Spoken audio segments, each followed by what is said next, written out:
Untuk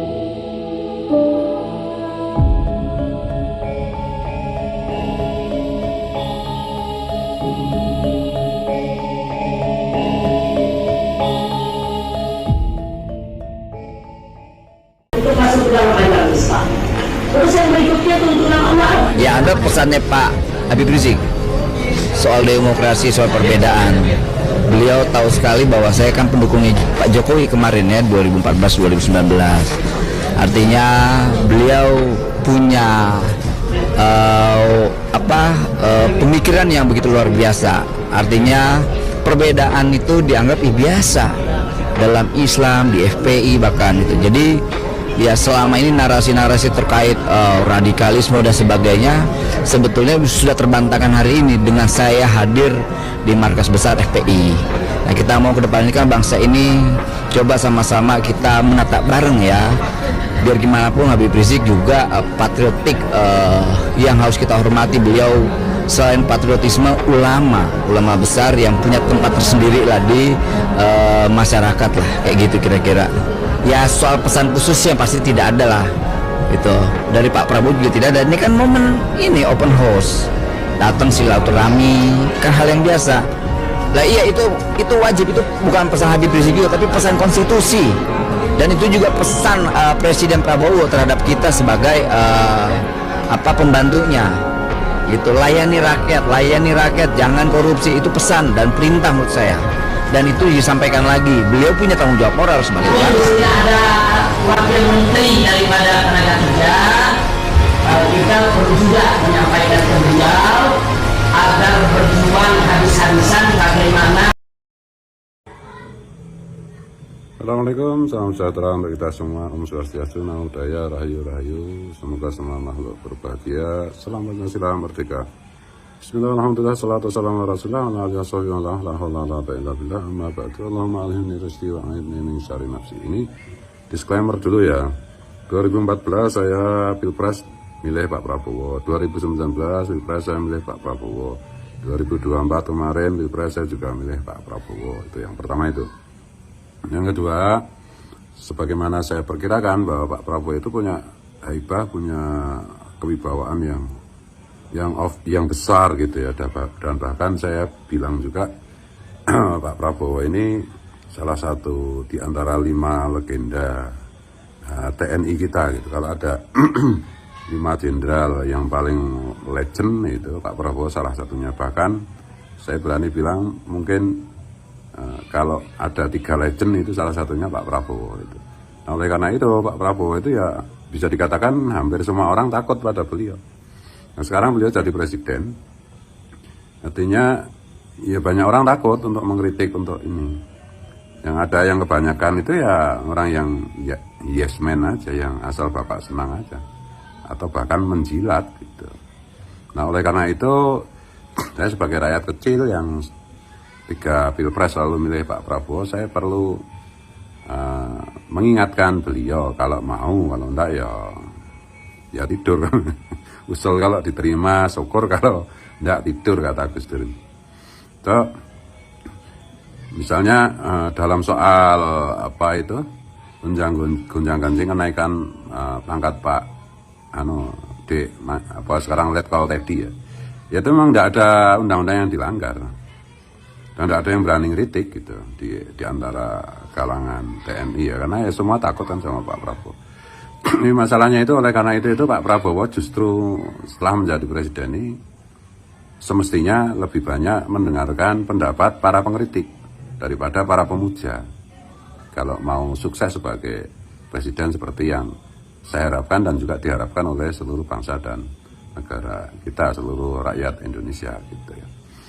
Ya, karena untuk mengkritik Pak Prabowo aja orang udah pada takut. Nanti kalau cuma memuja, wah ini gampang, monyet aja bisa itu.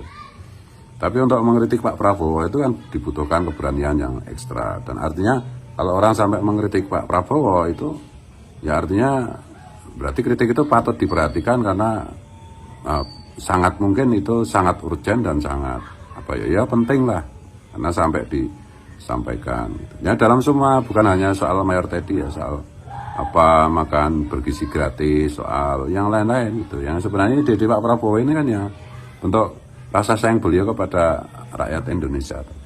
Cuma berkali-kali saya sampaikan bahwa yang saya khawatirkan itu selalu justru orang yang mengaku sebagai atau bawahannya Pak Prabowo itu loh, yang menjilat, yang asal Bapak senang, yang yes man, itu loh yang saya khawatirkan itu.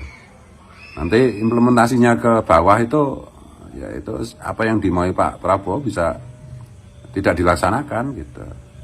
Apalagi mentalitas budaya korup yang 15 tahun terakhir ini luar biasa menjangkiti semua lini kehidupan gitu di Indonesia gitu. Nah, oleh karena itu sekali lagi ya Pak Prabowo seharusnya menurut saya ini, masukan sebagai rakyat kecil yang tidak penting, yang tidak berpengaruh gitu ya. Itu ya lebih banyak mendengar para pengkritik lah. Para pengkritik itu kemungkinan lebih jujur gitu loh daripada para pemuja hari ini ya. Itu ya Pak Prabowo yang sangat saya kagumi dan sangat saya harapkan. Mohon maaf kalau keliru, kalau salah. Tetap kita dukung pemerintahan Pak Prabowo.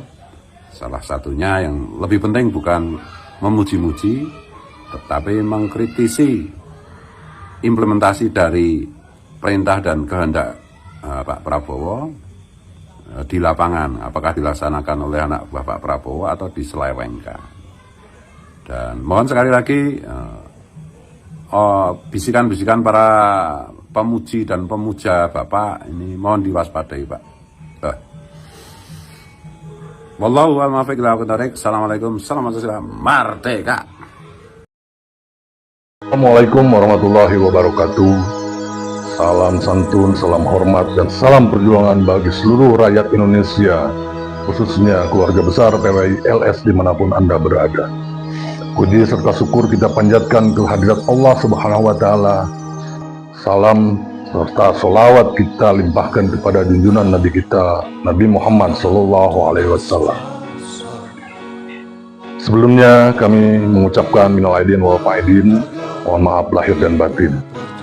Selanjutnya akan menindaklanjuti apa yang menjadi instruksi dari Ketua Umum dan Panglima Tertinggi PWI-LS, bahwa segenap lapisan, segenap rakyat akan membackup seluruh apa yang terjadi dengan Gus Fuad Pleret, perihal monyet. Di sini ada sesuatu hal yang menggelitik. Justru merekalah yang lebih banyak bukti-bukti dan fakta digital dengan kata-kata yang keji, hina, dan melecehkan. Dan kita sudah inventarisir dan sedang proses hukum. Selain dari kasus-kasus hukum yang sedang berjalan atas Rizik Syihab, termasuk dari chat mesum, karena umat Islam khususnya dan rakyat Indonesia menunggu keputusan yang ingkrah, butuh kepastian hukum apa yang terjadi. Kepentingan umat jangan sampai dibohongi atau didramatisir. Kembali ke Rizik Syihab yang menyatakan perang. Di sini pun kita menganggap sebuah lelucon, karena berawal dari harusnya pertanggungjawaban dari Rizik Syihab dan klannya Ba'alawi untuk mempertanggungjawabkan apa yang sudah dikaji oleh para ahli kami. Semuanya mereka tidak bisa membantah, tidak bisa membuktikan secara ilmiah ataupun fakta bukti, sehingga akhirnya keluarlah ucapan-ucapan provokatif.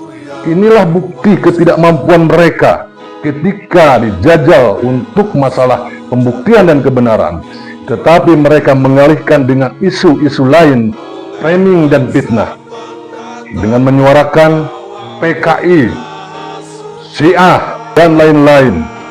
Provokatif perang justru yang diperintahkan, yang diajaknya adalah orang-orang pribumi, bukan dari klan mereka, yang seharusnya yang bertanggung jawab atas semua ini. Satu lagi catatan yang lebih penting, kepada aparat, kepada TNI Polri, kepada Bapak Prabowo, instruksi ataupun ajakan perang sudah cukup dengan bukti-bukti tersebut untuk mengadili dan menangkap. Karena di dalamnya adalah sudah jelas provokatif, dengan memerintahkan menggunakan senjata tajam. Bahkan satu lagi lebih penting, untuk mengangkat basoka. Perlu dipertanyakan, diselidiki bahwa mereka sudah mempersiapkan yang harusnya peralatan tersebut dimiliki oleh kalangan militer. Tapi mereka berani menyebut. Disinilah Allah telah membukakan apa-apa yang menjadi kesalahan mereka. Kepada aparat penegak hukum, segera tindak atas dasar video-video tersebut. Kami umat Islam dan rakyat Indonesia sangat mendukung penuh. Dan untuk selanjutnya, seluruh PWI-LS di seluruh tingkatan tetap waspada, tetap lanjutkan proses-proses hukum terhadap klan Ba'alawi terlibat dalam pidana, perdata, dan lainnya yang berurusan dengan hukum. 1 laporan terhadap Gus Fuad, 1000 laporan kita ajukan. Kita berdasarkan bukti-bukti chat mesum yang seharusnya segera diselesaikan, kita akan bongkar kembali dan kita akan usut kembali karena rakyat sangat menunggu. Kemudian kepada PWI-LS juga untuk tetap waspada, tingkatkan koordinasi saling informasi. Bila perlu kita gunakan call center di setiap wilayah, daerah, dan ranting yang ada supaya mempercepat ataupun saling menginformasi antar seluruh tingkatan. Baik, kepada para muhibin, saudaraku sebangsa, seiman, seislam, saudaraku setanah air, kami lahir dari niat sanubari untuk membela marwah Indonesia, marwah agama Islam, marwah ulama-ulama pribumi, dan marwah rakyat umat Islam di Indonesia. Bukan berdasarkan doktrin yang tidak jelas. Berbeda dengan kalimat takbir tauhid yang mereka jual ketika Rizik Syihab atau Basemir ataupun klan mereka. Sehabis orasi dengan memfitnah, caci maki, hasutan, diakhiri dengan kalimat takbir. Itu adalah sebuah penistaan terhadap simbol-simbol ataupun jargon-jargon Islam. Dan kami merasa dilecehkan sebagai umat Islam. Apakah kalian yakin dengan mereka? Dengan kejelian Nabi? Apakah yakin mereka dengan kealiman mereka? Islam tidak mengajarkan mengganti nisan-nisan leluhur menjadi klan mereka yang namanya pemalsuan. Islam tidak mengajarkan rasis, merasa lebih tinggi. Islam tidak mengajarkan caci maki dan fitnah. Mari kita sama-sama telusuri, karena Islam mengajarkan terus-menerus cari kebenaran. Bukan hanya pembenaran, cuma berdasarkan husnudon dan berprasangka baik. Tetapi ketika fakta bukti ada, kita sebagai umat muslim wajib menelaah, percaya sebuah kebenaran. Jangan tertipu dengan penampilan. Jangan tertipu dengan ucapan-ucapan lisan yang membawa-bawa jargon Islami. Kita saudara sebangsa dan setanah air. Sepatutnya kita sama-sama menjaga marwah leluhur, marwah pribumi, terutamanya tanah air ini. Pemerintahan ini pun patut kita jaga. Di mana negara itu dibuat sebuah kekacauan, maka kepentingan-kepentingan luar ataupun kepentingan-kepentingan orang-orang yang di dalam semakin merajalela. Ini yang kita hindarkan. Rapatkan barisan, berpegang teguh kepada ulama-ulama kita, adat istiadat kita, yang notabene